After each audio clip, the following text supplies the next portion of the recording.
today's video with Marvel. He's really mad with me because I made him move so I can sit here. Hello and welcome to part 2 of What's on My Bookshelf.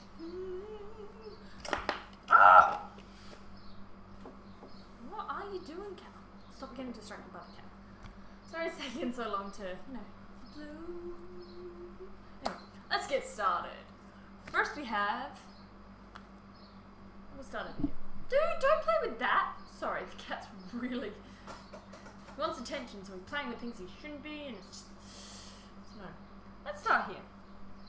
With my danglies. We got my little rose, my broccoli, which I got first, love it. Watermelon, favourite fruit. My... spring onions. They're great. My capsicum, my little peas, and my cherries. Yeah. Let's start this end of the books. Here we have 2 novels written by John Green. First we have Looking for Alaska, which is the 10th anniversary edition. Yes, 10th anniversary. I like it because hard covered with this lovely gold covery thingy, and then the paper's black tinted. Just love it. That just smells really good too. I read that. Next we have The Fault in Our Stars, which I read and I cried, and then I watched the movie because this was made into a movie, and I also cried even though I knew what was going to happen. Sad book. Good though. Next is, excuse me, Rose. Love Rosie by Cecilia Ahern. I don't know how to pronounce that, but this was previously published as Where Rainbows End. It's called Love Rosie instead. This is a book, obviously, that was made into a movie. There's a few of those. I read half of it, as you can see by my lovely bookmark that I made. It's got glitter on it. Bad idea for a bookmark. Would you not play with that? Anyway, I got halfway through, and then part of it really annoyed me, and I just couldn't go to sleep, so I had to watch the movie, because I have the movie. I wasn't going to watch the movie until I finished reading the book, but then I did. So, but it all turned out for the better. Well, turned out better for me anyway. I will finish reading this book. We also have... Dude, what are you doing, man? What are you doing? He really doesn't like it when I try and get close to his face. He pushes me away. Fangirl by Rainbow Rowell. Oh god, there's a dirty mark on there. That's just rude. This is a great book. I've read it once or twice. Maybe I want to read it again. Maybe I'll read this next. Bonus content inside. Ooh. It's a really good book. Ooh. I bought it for $12 in Big W. Excellent. Receipt in there. Probably used that as a bookmark when I was reading it the first time. So yeah, that's Fangirl by Rainbow. I'm not really sure. But look, the New York Times bestselling author of Eleanor and Park. What's this? Eleanor and Park! Oh, this book's also dirty. Wow, I'm a dirty reader. This book reminds me of 2 of my friends. Actually, it's very good. I like this book. It's good. I have to read that again too. Percy Jackson! The first 4 books here that don't go in the right order. They're around the wrong way if you look at the rest of the books. Anyway, there's Percy Jackson and the Lightning Thief, Sea of Monsters, Titan's Curse, and Battle of the Labyrinth. The first 2, Lightning Thief and Sea of Monsters, made into movies. I really like the movies. Some people don't. I do. Anyway, I got these 4 for my birthday. I think it was last year, and I read all 4 of them in about 3 days or something. And now I don't know which part comes from which book. It's the only downside about bulk reading books. Bulk reading? Well, there's a lot more Percy Jackson books by Rick Riordan. I don't know how to pronounce author's name. I'm terrible. I would really like to read them one day. Maybe I'll get around to it. There you go, broccoli. Back you go. Put your legs up or not. Fine. Then, next is Vampire Academy by Rochelle Mead. Rochelle Mead. The bottom one here is The Ultimate Guide. It's basically got bits and pieces out of all of the books. There's a lot of books, apparently. I have the first one, which is obviously Vampire Academy, which I've read. Then the second one is Frostbite, which I've also read. And then I have Last Sacrifice, which I think is about the 6th one or something. I'm not 100% sure.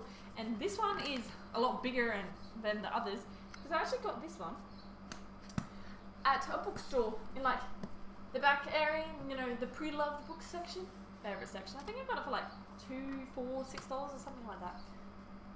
When I read all the others, I will read this one. Yay! I also have a lovely little ice cream lid thing here. I did have a cone thingy at the bottom, but I may have broken that. So I've just got the whipped cream and chocolate drizzle. I think that's whipped cream, so either whipped cream or ice cream with sprinkles. A little cherry on top. And look, this looks cute on my little bookshelf. On my melon. Then we have If I Stay, which is now a major motion picture by Gail Foreman. I'm not really sure. I'm bad with authors' names. I've started reading this. I have not gotten around to finishing it yet, but when I do, I'll probably start from the beginning again. And I believe there's another one. Yeah, Where She Went is the second one. A cold February morning, a snowy road, and suddenly all of Maya's choices are gone, except one. As alone she'll ever be, Maya must make the most difficult choice of all. Dun, dun, dun. This was also made into a movie. We have The Mortal Instruments, which the first one was made into a movie.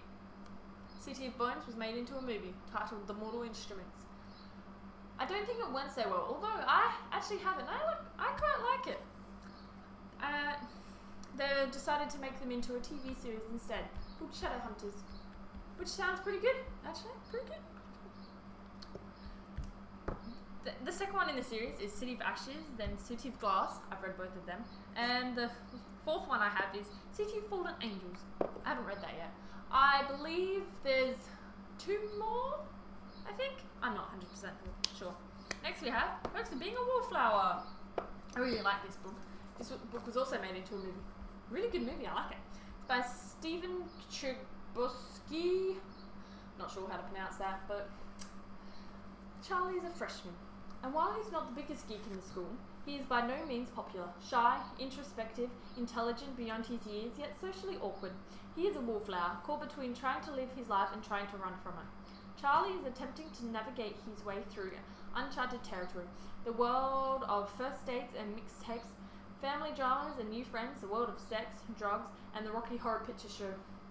When all one requires is that perfect song on that perfect drive to feel infinite, but he can't stay on the sideline forever. Standing on the fringes of life offers a unique perspective, but there comes a time to see what it looks like from the dance floor. I really like this one. It's in diary form. Yeah.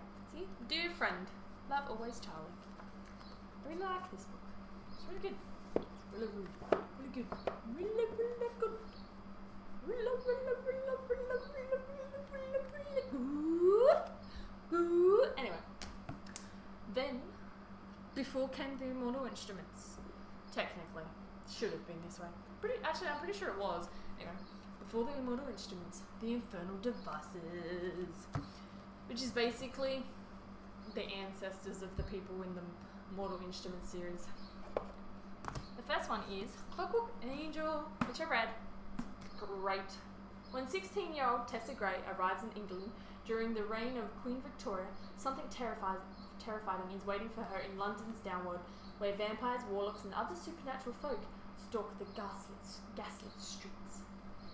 Friendless and haunted, Tessa seeks refuge with the Shadowhunters, a band of warriors dedicated to ridding the world of demons. Drawn ever deeper into their world, she finds herself fascinated by and torn between 2 best friends, and quickly realizes that love may be the most dangerous magic of all. Dun dun dun! I really like this one. It's pretty good. It's pretty good. Infernal Devices. Clockwork Angel, Clockwork Prince, and Clockwork Princess. I've read this one and half of Clockwork Prince. I'll eventually get around to finishing it. Probably after I start them all over again. It's just the way I work. A bit weird. And last but not least, the Divergent series. Divergent and Insurgent have been made into movies. And I actually own Divergent. Really good. I like it. So yeah, this is Divergent. The first book in the Divergent trilogy. I like trilogies. In a society divided into factions, all are forced to choose where they belong, and the choice Beatrice Pryor makes shocks everyone, including herself. During extreme initiation tests, Tris must determine who her friends are and whether she can trust the man who both threatens and protects her, because Tris has a deadly secret, one that might save those she loves or destroy her. Dun, dun, dun. It's very dramatic. After Divergent is Insurgent, which is also made into a movie, which I've started reading but haven't finished. I'll get around to it. And Allegiant, I think I'm pronouncing these right. Probably not. And then 4, which is 2 years before Beatrice Pryor makes her decision. The 16-year-old son of Ab-Nation's factor leader does the same. Tobias transfers to Dauntless in his chance to begin again. Newly renamed 4, he discovers that initiation is only the beginning. 4 must claim his place in the Dauntless Anarchy, and his decisions will affect future initiates, as well as uncover secrets that could threaten his own future, and the future of the entire faction system.